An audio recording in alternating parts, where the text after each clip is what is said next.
Listen up. Hi, Lucy. Hi, Kel. The Lucy and Kel podcast.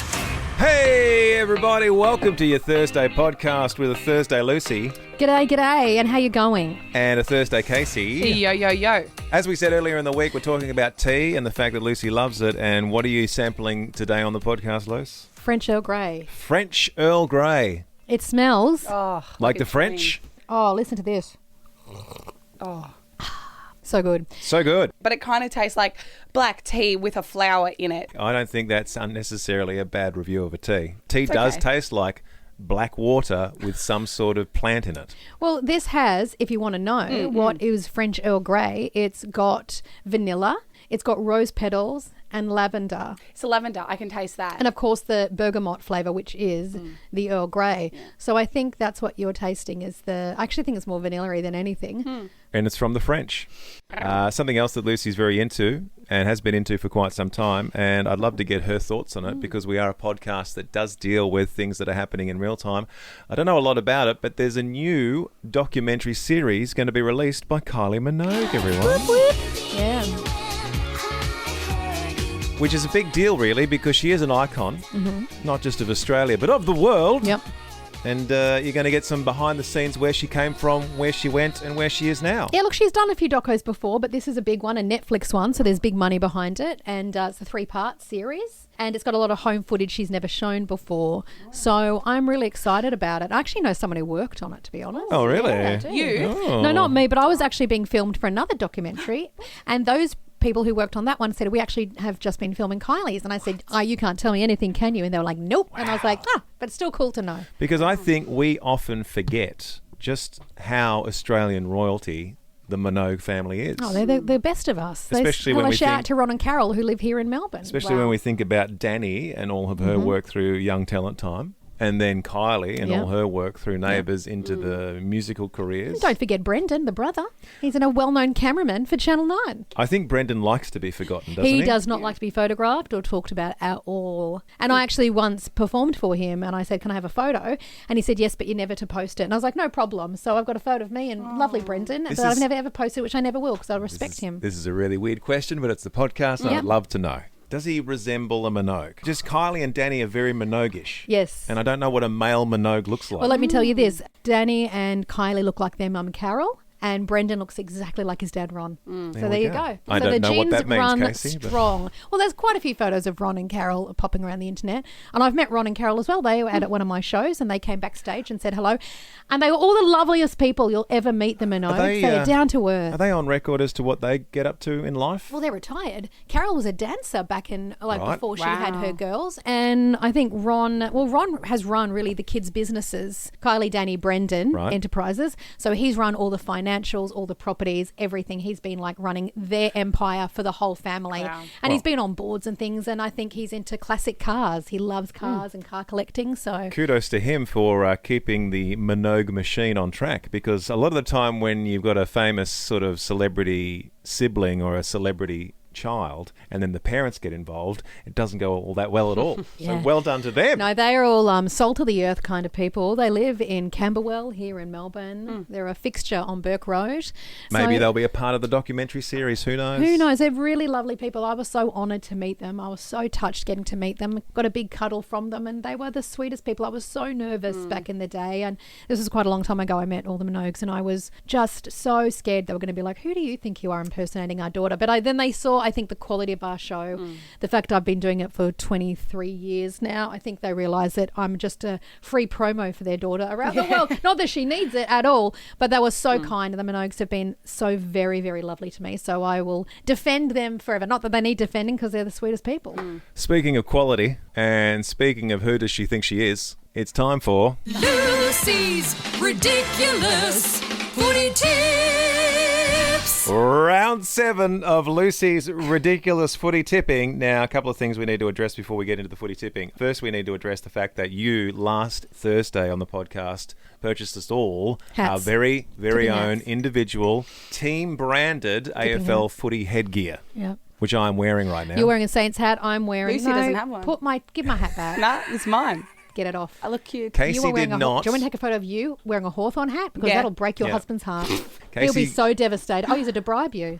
Casey did not bring her hat in today, and Yeah. Lucy's and a you know little what? bit. Last week when I bought these hats and I gave them to the podcast on air and I said, please don't take this home. You need to wear it on the podcast every week. And Casey went, sure. Next minute, Took it she home. takes it home. You left yours here and I Well, left mine here. I was So gonna say, now... of all people, the most organised of us all is Casey, and I would have thought she was the last person I would think would not bring the hat to the 'Cause- tipping. I feel like we need to reset where we are. Lucy's ridiculous footy tips. The other thing I was going to say is that Lucy's not enjoying this at all. I'm just losing and it's not fun. I thought if I was winning, I'd be enjoying it a bit more. I Hence me believe, buying the hats. Just buying the hats was made to cheer me up. I believe, well, Casey and I are battling it out on top of the leaderboard on the exact Boring. same Boring. points. I think we were 38 points each, Casey. Yeah. So Lame. game on. Lucy is about 9 points behind at the moment. It would take a full round of Casey and I getting every tip wrong and you getting every tip right for you to come close. Would you consider No. doing a funny round where you tip the losers? You want us to sabotage our tipping to help you out? Oh my Yes. gosh, I think no. I can safely say no. Not No. even for No. fun?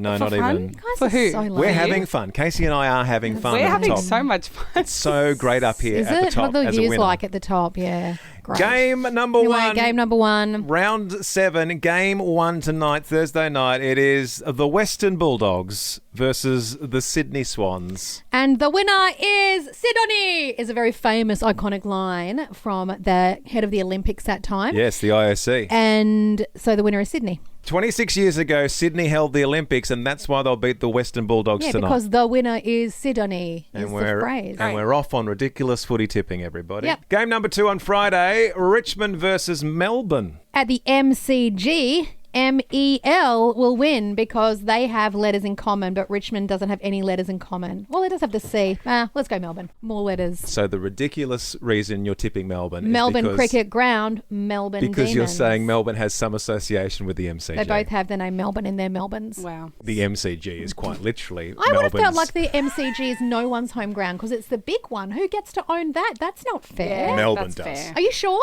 Yes, other teams get to play there, but it is Melbourne's home Are there ground. like little back offices there?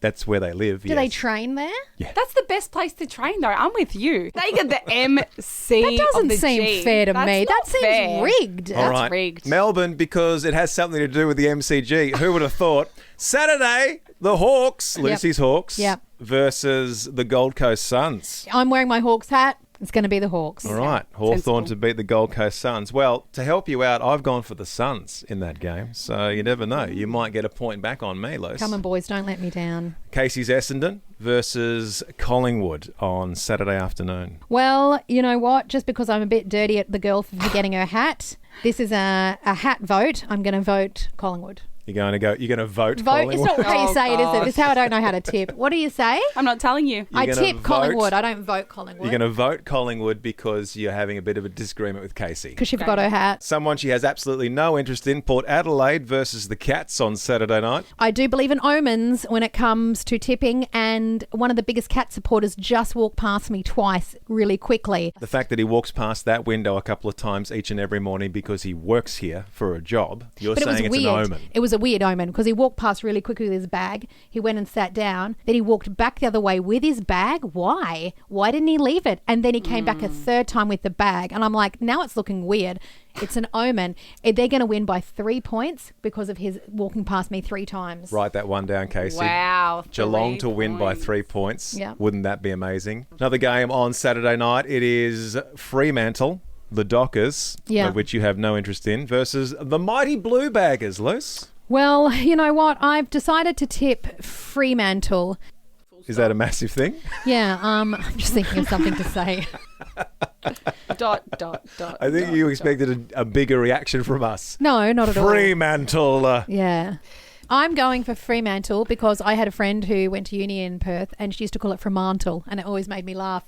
So I'm going for Fremantle. My boys, the Saints Yes. versus the Eagles on because, Sunday. again, another hat tip. She forgot her hat. She doesn't get a tip. You brought your hat. Your boys get a tip. Thank you very much. And if we can't beat West Coast, then what are we even doing? Brisbane Lions versus the Adelaide Crows. Okay, now this is a semi-serious tip, guys. As opposed to the other ones? Because this is the thing, right? Like, Lions are favourite to win because it's at the Gabba. And see, normally I'd go, well, then I'll tip the Lions because it's like home ground there. But I keep tipping favourites and losing. So I'm actually going to tip the opposite in hopes that I can get a point. So I'm going to go for Adelaide. So that actually is a serious tip. Inception, guys. She's going inside and back out of. And also it's my boss's team and I still feel obliged. Yeah. All right, now the final game of the round is in the afternoon on Sunday, and it is against two teams that I don't think you would even realise are in the competition.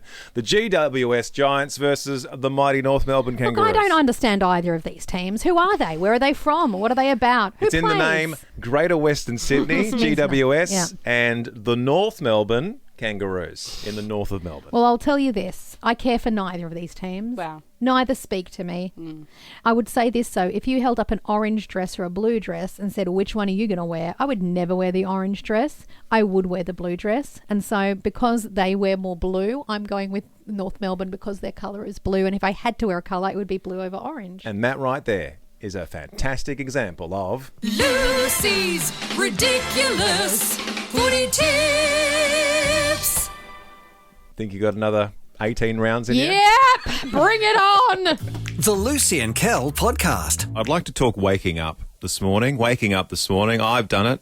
Producer Casey's done it. Lucy's done it. We've all woken up this morning. Yeah, unsuccessfully for me. Well, no, you're here and you're awake. And some mornings I get up easily and some mornings I get up not so easily. It's a good day if you wake up. I reckon that's a pretty good sign. It might be a good day. You might have some stuff going on in your life, but if you open up your eyes and you're still around, that's a good start. Breath in your lung, good start. And I got up very early this morning. I'm not complaining. I found out something about myself because of how early I got up. We have dogs. We currently have a puppy dog, and the puppy dog doesn't follow the rules. No. We've got some old dogs who would sleep all day if they could. Puppy dog has puppy dog energy. She actually went to bed a bit too early last night. Right. You said out loud, you said to her, Don't go to bed "Don't now." go to bed now because you're going to be up at the crack of dawn. And 3:15 this morning, all the shenanigans started. She's like, wake up, wake up, wake up, wake up, wake she's up. tiny wake up, and she comes wake and she up, hits wake your up, face wake up, with her wake up, paw, wake up, like this wake up. tiny dog. She's like not even a kilo, and she comes in, she sits in your face and she just bats your face and is like, yo, wake up. And it's not just me she's trying to wake up. She's trying to wake up the other dogs as well. And the other dogs are as grumpy as I would be getting woken up at 3:15 in the morning. Anyway, got to about 4 o'clock and I'd resigned myself to the fact that I'm just hanging out with the dogs. And I said, it's 4 o'clock. I might as well just start the day. I just get on with it. Like, why do I always wait for the alarm to go off in the morning to start the day? Like, my whole life is determined by waiting for this alarm that I've set to go off and then I'll start the day. Instead of starting it around 5, why don't I just start it around 4? So I did. I got out of bed and I went into the kitchen and I fed the dogs and I gave the medicine to the dog that needs medicine and I organised the food bowls and I put some washing on and turned the heater on to warm up the house. And then it got to 4:30 in the morning. I thought, oh, well, you know what? I might just see if I can just shut my eyes for 15 minutes before I head off to work. Because I'm already done. I'm all dressed and I'm all ready to go. Really? I And didn't know then any of this was happening. I waited for the alarm. No, you were out like a light. I waited for the alarm to go off at 5 and then I just headed off to work and got here and everything was normal. But it did occur to me that I'd done all this at a random time in the morning, just when I was awake. Yeah. And I don't think I've ever lived my life without an alarm. I've always lived my life with an alarm. All the way through secondary school, because I had to get up pretty early to get on a train to get out to Malvern. And then my whole life in radio, my goodness, you cannot do radio without an alarm. No. Even when I was doing shows at the other end of the day, I would still have alarms on during the afternoon because I might be having an afternoon nap and I'm like, oh my goodness, I've got to get out and do the drive show. Yep. And I'm just wondering, let's call it a survey says. There's no list involved. This is a survey says.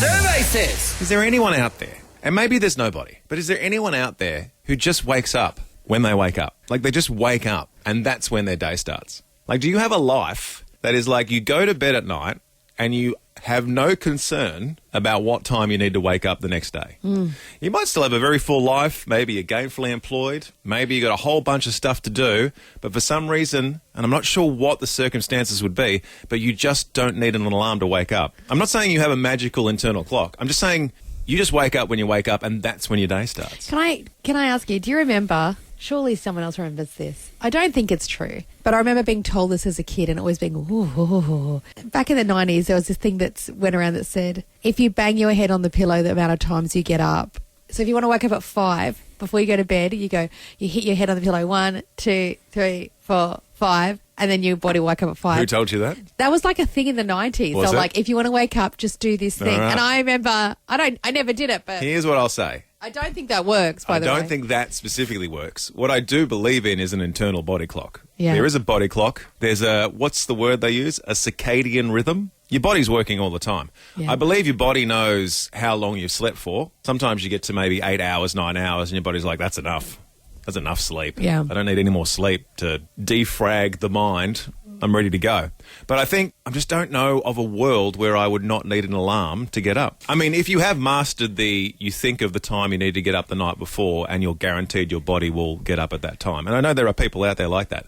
But I'm not necessarily just saying you've mastered your own body clock. I'm just saying, do you just not require an alarm? Is your lifestyle like, well, the sun will come up. Retirees? It'll come through the window. I'll wake up, get on with my day. Is it only retirees? No one in their 30s could wake up just when they wake up. Surely everyone's using an alarm. But if there's one person out don't there know. that It's a doesn't good use an point. alarm, I'd love to know what your life is. What about work from home people that aren't like dedicated? Are you suggesting there are people that work from home that may not be on such a rigorous Maybe. schedule I don't as to know. necessarily have to get up at the exact same time every morning? I don't know. I'm just hypothesizing.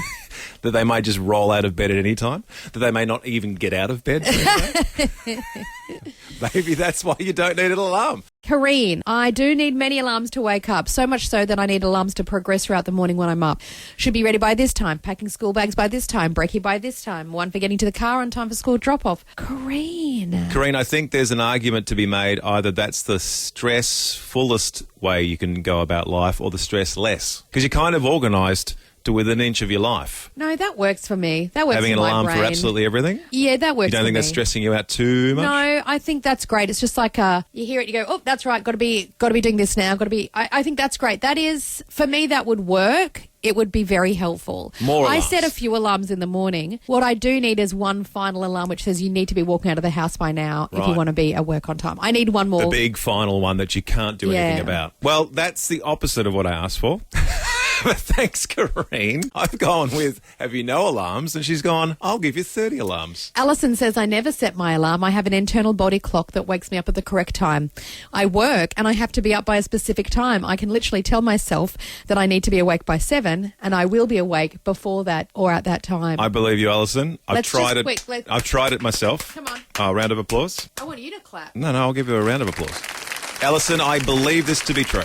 I think there are people that can just be like, I'm waking up at 5, and then they just wake up at 5. I have had the occurrence in my life where I've tried it and it's worked, but I just do not trust it. I don't trust I it. can't do it at all. No, I no, don't no. trust myself to do it every day. I But, could never do it. If but I I- said, I'll be up at 5, I'll be still snoring at 8. Alison, you are like the wise sage on top of the mountain, sitting on top of those 3 rocks. And you know what to do. You know how to trigger How the did you mind. get that? How did you evolve there, She's Alison? probably trained herself this whole time. Well done, Alison. Christy says, hi, I'm Christy. Hello, Hi, Christy. I wake up at 3:30 to 4 every morning, no alarm. So you just, well, that's it. You just wake up. She goes, I start preparing for the gym and then I head home to prepare for my full-time job. I'm in my early 40s. Girlfriend, you're waking up at 4 to go to the gym before your job. You are the best of us. Doing very well. And not really concerned about when you wake up, just knowing that you'll wake up probably sometime between 3:30 and 4. Like, that's the life. I What don't time want do you to be go on bed, edge. Christy? What time are you going to bed to Yeah, get up at I don't want to be on 3:30? edge about what time I have to wake up. So these individuals, these like How are family you members that are just functioning? going, I just wake up when I wake up. I like that vibe. Great message here from Kim in Tullamarine. Hi, lovelies. I've used an alarm all of my life, but I wake up to both of you on the light. I don't use an alarm on weekends or when I'm on holidays. Have an amazing day. All right. So she's using us to wake up, Yeah. using our vibe I do right sometimes now. think, imagine if you had the light set as your alarm and you wake up and like, I'm either ranting or I'm snorting or I'm chanting my own name. And I They're think, the three imagine options? waking up to like Lucy or just me being annoying. The three options you've given are ranting, snorting, Yeah. or chanting your own name. Yeah. That's what you do on the radio. Well, you could wake up to the dulcet tones of Kel going, Well, that's "Hey, what I'm worried about. Melvin, I'm worried how about if you are wake up and I'm all the way down here. That's a good way to wake How's up. that going to wake you up? Well, no, it wakes you up slowly. Right. Because you know, Eases in a you minute, into the I'm going to be day. ranting. Yep. Jody says at least 3 days a week I don't set an alarm and I can make my own work hours so I can go into the office whatever time I want. That'd be so stressless. Stressless life. Imagine just going, just I'll gonna get see there what when I get happens. there. Oh, look, it's 8 o'clock. I just feel like it's the look, it's ultimate way to live your $7.50. life. Whatever. I'll get there. We'll get there one day. It'll get done. We'll do it when in retirement, Kel. We'll understand the feeling of it in retirement. I think in retirement you go the opposite way. You're like, you sleep so much during the night that you just get up at 4 a.m. and you just start gardening or something. You've got to do your Sudoku sometime. The Lucy and Kel podcast. You're going to love this next bit.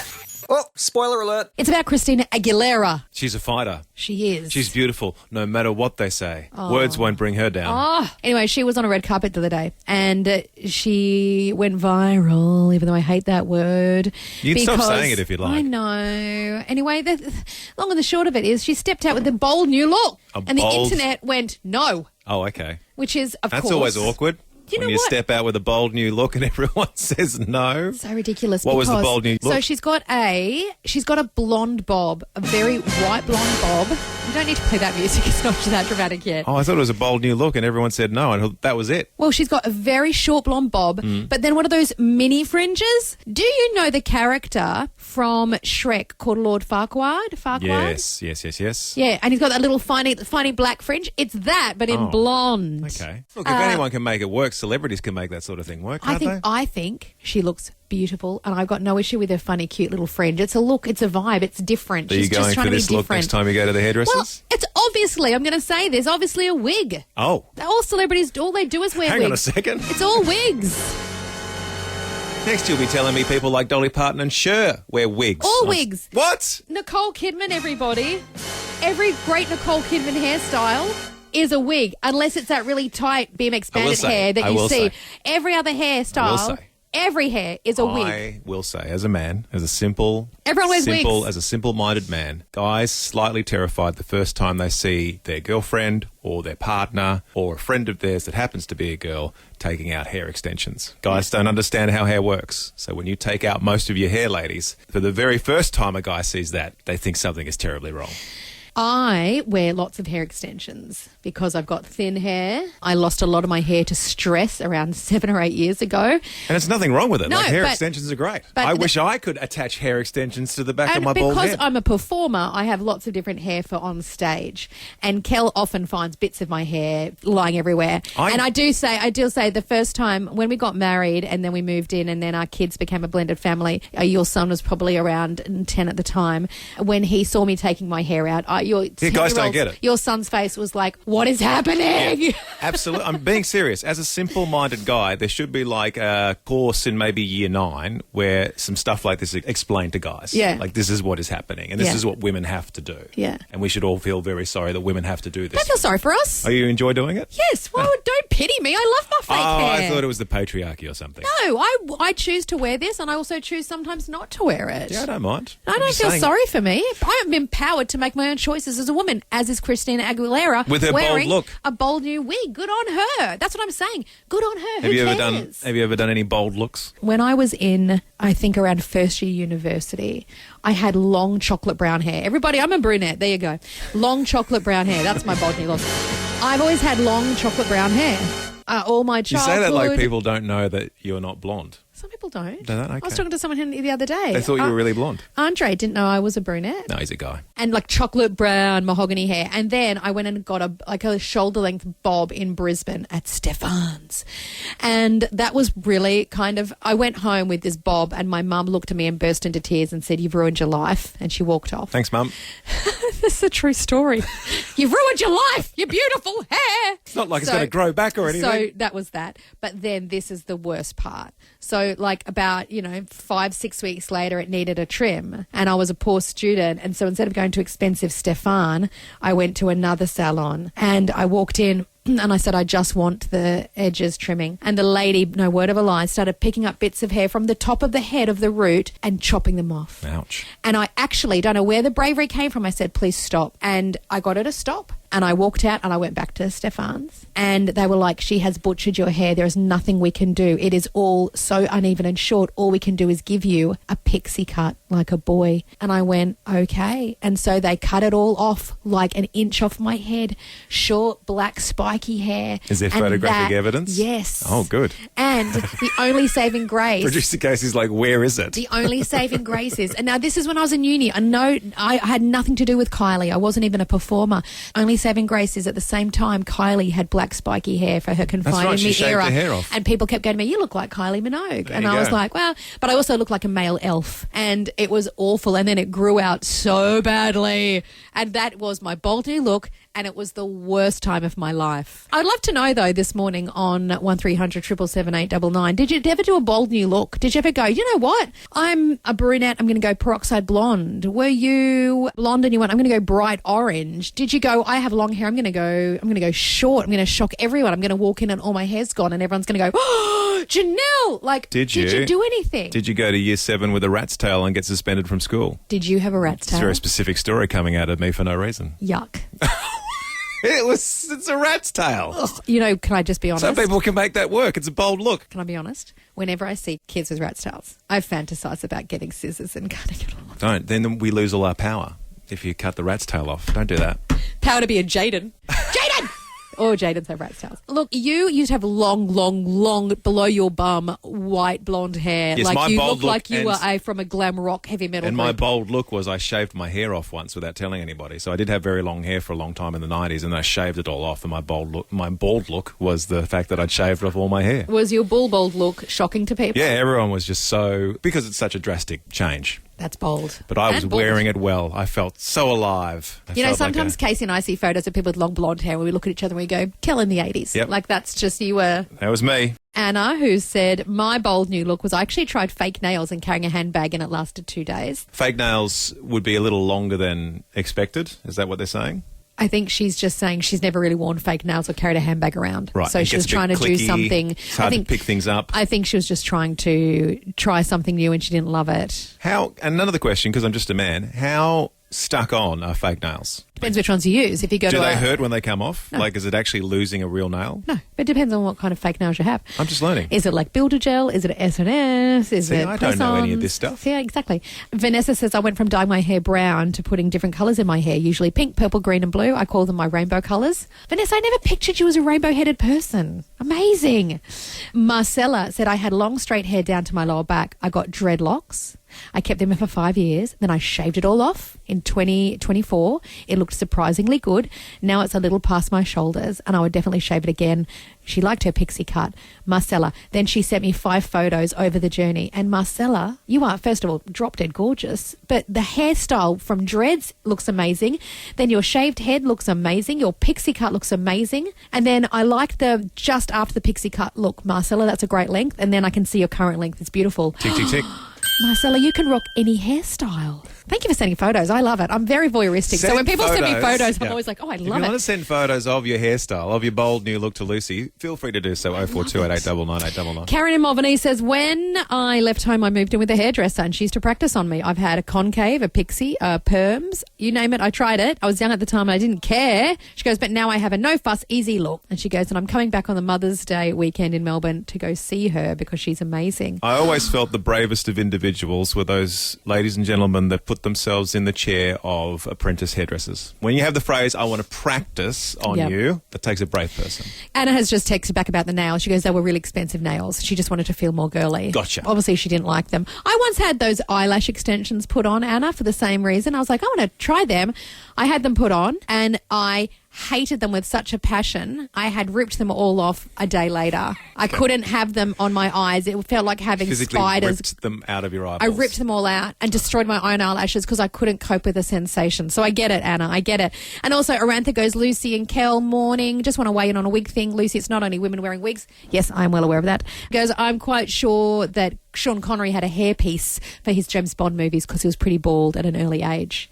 Oh, yeah. In Hollywood, it's all fake hair. All of it. Man, Nothing's woman, real. dogs, cats. It's all fake hair. Paul in Warrigal joins us. Good morning, Paul. Good morning, guys. How you doing? Very good. We're talking bold looks. Did you have one? Picture this, Carl. It's 2007. I was an intern at a church, and I let my housemate cut my hair. Now, Lovely. it was 2007, so it was business in the front, shaved all over the top, and it was party in the back. Lovely So done. you had an emo fringe, So you had a eyes mullet, covered. and then the rest of your hair was shaved. I can't Shaved. even picture what that would look like. Well, back in the 90s, and I used to rock this, we had the undercut. Remember the undercut? Where you would shave the entire sides and under the back of your head, but then the rest of the hair would fall over the top. So bad. I reckon that's a quality look, Paul. Well done. Wow, that's a bold look, Paul. I think that's a quality Extra look. points if you can send me photos.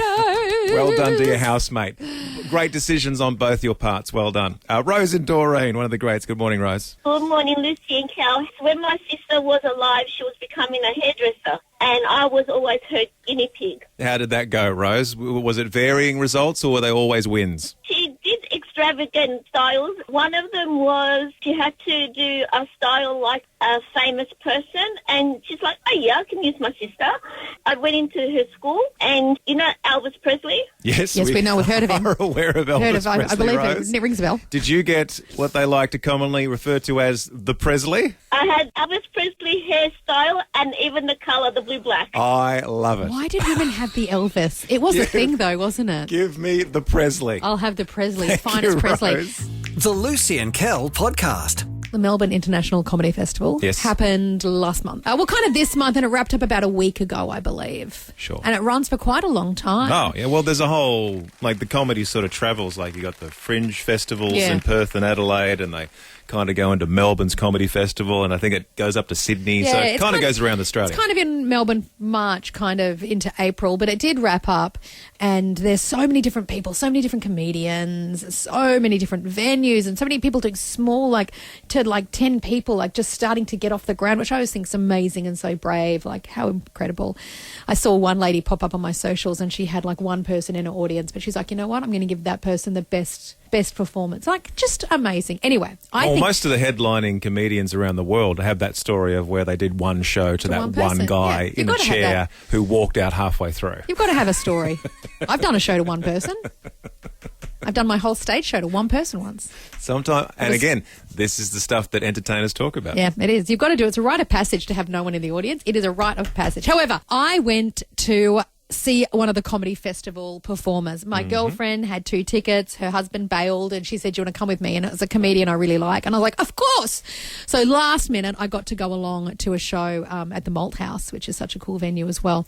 And I got to see a show on one of the, I think it was the final weekend of the comedy festival. And I was really excited. I love my girlfriend, Chloe. We have such a good time hanging. We both love seeing comedy together. So whenever I go to see comedy, I'm often with Chloe. Even you and I and Chloe and her husband have gone and seen comedians. Indeed. She loves a laugh, and so we had a really good time.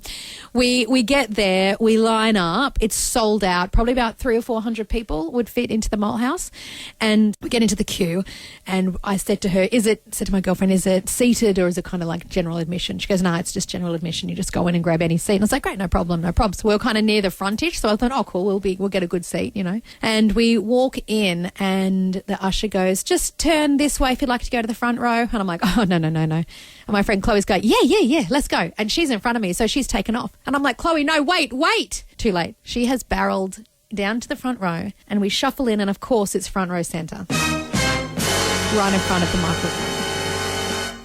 So there's a foot between you and the comedian. I am having a panic attack at this stage. I said, what? But it's too late. We've sat down, and now people have come and sat next to me. We can't get up.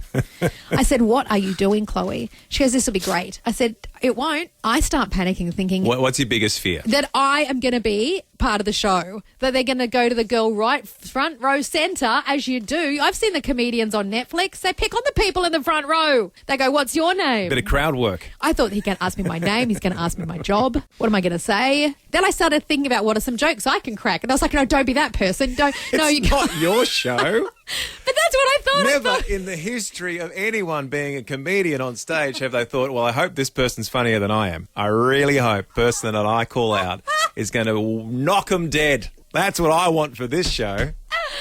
Oh, that's a good point. I didn't think that. In your mind's eye, you're like, I'll be funnier than the comedian. There'll be a standing ovation. They'll lift me up on their shoulders, chanting, Lucy, and carry you out into the street. Anywho, did that happen? No! I was panicking, and I kept thinking, this is going to be terrible. He's going to refer to me during the show because I'm right in front of his microphone. Like, my friend was off centre. I got the centre You're seat. an entertainer. And I know. I've seen your production, and on occasion, you even go out into the Oh, audience. yeah, I always pick on the audience. You don't And seem to have a problem when No. you're on the other end of it. No, I think that's the thing. I think because I do this, I will hone on, and if I see someone who's looking really uncomfortable, I'll choose that person because it's funny. Just to ruin their night. I'll get people up on stage with me. I've dragged people up on stage. I've done 1,000,001 things. So maybe it's karma. Maybe I'm like, this is when it all comes back and I get humiliated. Anyway, the thing is, he comes out. Very funny guy. Guess what? I'm kind of so close and so in front of him that I kind of miss his eye the whole show because I'm too close. Oh, he's looking over the top of you. Yes. By the way, also, I had the worst neck because I'm staring straight up. Terrible seats, by the way. But no, just kidding. It was great to be that close. You could see the sweat and the spit. I was so close, he didn't even lock eyes with me. All you talk about when you're going out. I hope I get the sweat and the spit. But he didn't even look at me. It was great. And then about 10 minutes into the show, I was like, he's not the kind of comedian that does any kind of crowd work. He's got his patter. He's learnt it. He's learnt his hour show. And that's it. He's not going into the audience. He's not going, hey, girl down the front, what do you do for a job? He's not that. So within 10 minutes, I realised I could relax. I realised I didn't have to think of any jokes.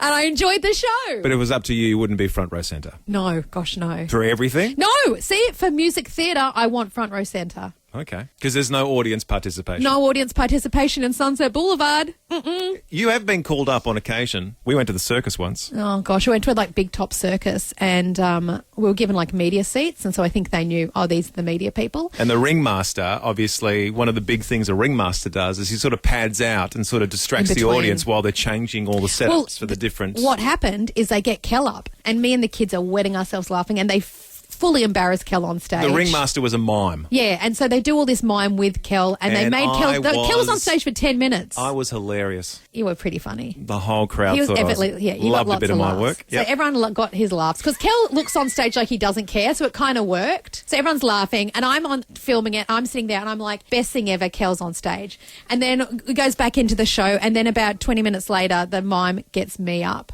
And I was not funny like Kel, and I just was so cringy, and I was shaking and sweating profusely. Wasn't that you didn't do anything wrong. He'd just decided it was one of those setups where the mime was making me look fun stupid. of you. Yeah. Mine was more interactive. Yours we were was, playing a role. You looked cool in yours. Yeah. Yours was, let's make fun of the blonde lady. But not in a mean way, Yeah. but you had no control over the situation. No, I didn't have any control. No matter what I did, I was going to look like a fool. Anyway, that's why I hate sitting in the front. That's why I hate sitting in the front of things that are interactive. Surely this has happened to somebody else. Message here from Lexi who goes, there was a situation at church where the pastor did an impromptu invitation for me to get up and sing, but I was underprepared and I had no song. And the pastor kept giving me a look like, don't let me down. That pastor energy of, don't stuff this up for me. Yes. Karen said, oh dear, yes. We were travelling in Salzburg and we did the Sound of Music tour. We had dinner in a song and dance show and I was laughing so much I was crying and I needed to go to the toilet. So I got up to go to the toilet and they pulled me up on stage to dance. And You're just out of control. You're just literally out of control. There's nothing you can do about it. Oh, Karen, that's a great story, Karen. Janelle says, a story you can share. I can't remember how it happened, but I was 17. Mum took me to see Martin St. James, the hypnotist. She goes, and I got pulled up on stage, but he couldn't hypnotise me, so they sent me back to my seat. She goes, but after seeing what he got the group to do, I was so glad I wasn't on stage. I love that energy. Oh, see, you would never find me in the audience of a hypnotist because that looks terrifying and I don't understand it. And is it even true? I don't know. It looks fake, but then people say it's true. But how can you be hypnotised? It makes no sense. I love the energy of you can try, but it's not going to happen. You just look at the hypnotist and say, I will not cluck like a chicken, thank you very much. No. But then are all the people actors? I don't get it. Who knows? We'll never know. Come on. Never be front row centre. I'll never go to a hypnotist. Claire in Heathmont, welcome to the show. Who pulled you up on stage? I got pulled up on stage by BRYAN Adams with a mate. I don't believe... Wait, everyone Claire, just stop. Just stop! Oh, my goodness. Why are you not more shocked, Kel? BRYAN Adams got you on stage. Before you started yelling at all of us, I just think there's nothing bad about that, is there, Claire? Well, look, turned out a bit embarrassing because it was me and a mate to sing with him Everything I Do For You. Oh, my goodness. Classic. So you had to sing it with him. You have sung Everything I Do It For You with BRYAN Adams. Well, sing, that's a loose word. You attempted Everything I Do Claire, It For You. do you have photos of this? No proof, just the memory. And a young BRYAN Adams as well. Oh. I think we're finding out that Lucy has a really soft spot for Bryan Well, Adams. that is one of my favourite songs of my favourite soundtrack, Robin Hood, Prince of Thieves. It is one of the best soundtracks of all time. So if you were in Claire's position, would that be a great experience? Yes. Okay. Happy to get on stage with Bryan Adams. Thank you, Claire. Claire, that is the best. Give Claire a prize, please. Oh. Give her a limited edition Lucy and Kel car air freshener for Listener of the Week. Well 'cause done, Claire. That's Bryan Adams. You can't That's top Bryan that. Adams. We've got Natalie in Lilydale on the phone. Good morning, Natalie. is 11. Right. Hello, Natalie. Hi, Lucy and Cal. Hey, good to hear from you, Natalie. Did you get pulled up on stage for some reason? Yeah, it was kind of like a adults magic show, but it wasn't all for adults. It was like for people over 10. Yeah. Right. I was 8, but Mum said just say you're 10. And I thought it was for the restaurant that we were going to before it. Like, why would it be for a restaurant? And then when we went in there, called up on stage, and he asked what my age was, and I said I was 8. And Mum and Dad were like, oh no. But he wanted me to do like a magic act where somebody gave me their like wedding ring and he put it in a box. Right. And I had to shake it hard. I kind of was like lightly shaking it, and he said, oh, shake it a bit harder. So I shook it like really hard, and he was like, oh, not that hard. And then I opened the box, it was gone. Natalie, you're involved in a magic trick, Natalie, out of the blue, with no preparation. And the way you're telling the story, Natalie, I would pay tickets just to see you tell stories up on stage. You tell them so well, Natalie. Did you end up finding out how the magic trick worked? No. I love Oh, everything about that, bless. Natalie. My favourite That's part so of that cute. story is it was a grown-ups magic show for people over 10. Yeah. No, and my favourite part is the mum going, tell him you're 10. And then she's on stage, I'm 8. And the mum's just sinking I think you into did her very chair. well, Natalie. I don't know give how Natalie you- a prize too, Oh, please. another prize. Yeah, Natalie, you can Prize have is it. out the door. You've made a ring disappear, but we're going to make a limited edition car air freshener appear. The Lucy and Kel podcast. And dare I say, at the end of another successful podcast, well, successfully podcasted Lucy. You're welcome. And well, successfully podcasted Casey. You're welcome. Thank you. It's time for us to wrap it up. Big Friday podcast tomorrow. I say a Big Friday. Who knows what size it will be, but it will definitely be a podcast, and it'll Could you definitely. hear that? Could you hear me take the microphone sock off? No, I'm laughing because you're moving everything while Are we're you trying to do leaving? the outro. I'm leaving during the podcast outro. I'm so sorry. Because you've got somewhere to be. I've got a meeting. I've got to go present. So I was just trying to take my microphone sock off All right. quietly. But if you heard a, it was me taking the microphone Very sock quickly off. before we wrap it up, explain to everybody your presenty fingers. Oh, when you present, you put your fingers together like in a V, and they stand in front of you, and then you move them up and down in time to the words you're saying. Then occasionally open your hands, palms outwards. If you ever want to know the best people who Yep. do this, it's the Chemist Warehouse ladies or Brand Power ladies on TV. Look at the Brand Power ladies' hands. I call them presenty fingers. You know, something is being presented because of the fingers. I actually had an audition for Brand Power recently. How'd that go? It went really well. I got to the very end, but I haven't heard. Like I've heard they're just waiting and deciding. I could be the new lady on TV. Okay. Wow. I know. Well, got the hands for it. She's got the hands for it. And on that bombshell, time to wrap up the podcast. Have a great whatever rest of the day it is for you. And until we meet again, everybody. Presenty hands. Well, that's all for now. But you can download more podcasts anytime or catch Lucy and Kel live weekday mornings from 6 till 10 on 89.9 The Light. This is the end bit. This is the end bit. Woo! This is the end bit Yeah. of the show. And bit.